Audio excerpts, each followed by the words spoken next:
السلام علیکم عزیز طلباء و طالبات، امید ہے آپ خیریت سے ہوں گے۔ پیارے بچوں، سبق کا مطالعہ شروع کرنے سے پہلے میں آپ کو محترمہ بے نظیر بھٹو کا مختصر تعارف بتا دیتی ہوں۔ بے نظیر بھٹو پاکستان کی پہلی خاتون وزیر اعظم تھیں۔ وہ ایشیا میں بھی خواتین رہنما کے طور پر پاکستان کی پہچان تھیں۔ پاکستان کے پہلے انقلابی لیڈر ذوالفقار بھٹو کی بیٹی ہونے کی وجہ سے ان کی زندگی سیاست کے اتار چڑھاؤ میں گزری، جس کی وجہ سے ان کو پاکستانی سیاست میں اہم مقام حاصل تھا۔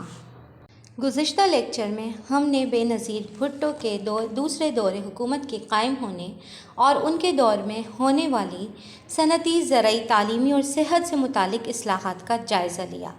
آج ہم معاشی، معاشرتی، آئینی اور انتظامی اصلاحات کا جائزہ لیں گے۔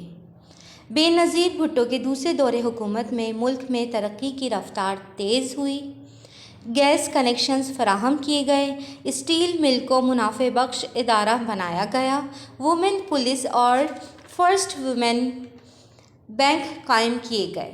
صدر اور وزیر اعظم ایک ہی سیاسی جماعت سے وابستہ تھے۔ آئیے سبق کا مطالعہ کرتے ہیں۔ معاشی اصلاحات۔ بے نظیر بھٹو کے اس دور حکومت میں 8ویں 5 سالہ منصوبے کا آغاز کیا گیا، جس سے ملک میں ترقی کی رفتار تیز ہوئی۔ بے نظیر بھٹو نے 1994 میں ایک نئی پاور پالیسی کا اعلان کیا۔ ملک بھر میں توانائی، بجلی کی کمی اور لوڈ شیڈنگ کا بحران ختم کرنے کے لیے عملی اقدامات کیے گئے۔ لاکھوں گیس کنیکشنز فراہم کیے گئے۔ پاکستان اسٹیل ملز کو منافع بخش ادارہ بنایا گیا۔ کراچی میں پورٹ قاسم کو وسعت دی گئی۔ معاشرتی اصلاحات۔ لوگوں کا معیار زندگی بہتر بنانے اور ملک کی ترقی اور سماجی بہبود کے لیے بے نظیر بھٹو کی حکومت نے پیپلز ورکس پروگرام شروع کیا۔ خواتین کے لیے سماجی پالیسیاں بنائیں۔ خواتین کی سہولت کے لیے وومن پولیس اسٹیشن اور فرسٹ وومن بینک قائم کیے گئے۔ فرسٹ وومن بینک کس وزیر اعظم کے دور میں قائم ہوا؟ تو یہ بے نظیر بھٹو کے دوسرے دور حکومت میں فرسٹ وومن بینک قائم ہوا۔ آئینی اصلاحات۔ بے نظیر بھٹو کے دوسرے دور حکومت میں کوئی قابل ذکر آئینی اصلاحات نہ ہو سکیں۔ انتظامی اصلاحات۔ 1993 میں صدارتی انتخابات ہوئے، جس میں پاکستان پیپلز پارٹی کے رہنما سردار فاروق احمد خان لغاری صدر مملکت منتخب ہوئے۔ یوں وزیر اعظم اور صدر مملکت دونوں کا تعلق ایک ہی سیاسی جماعت سے تھا۔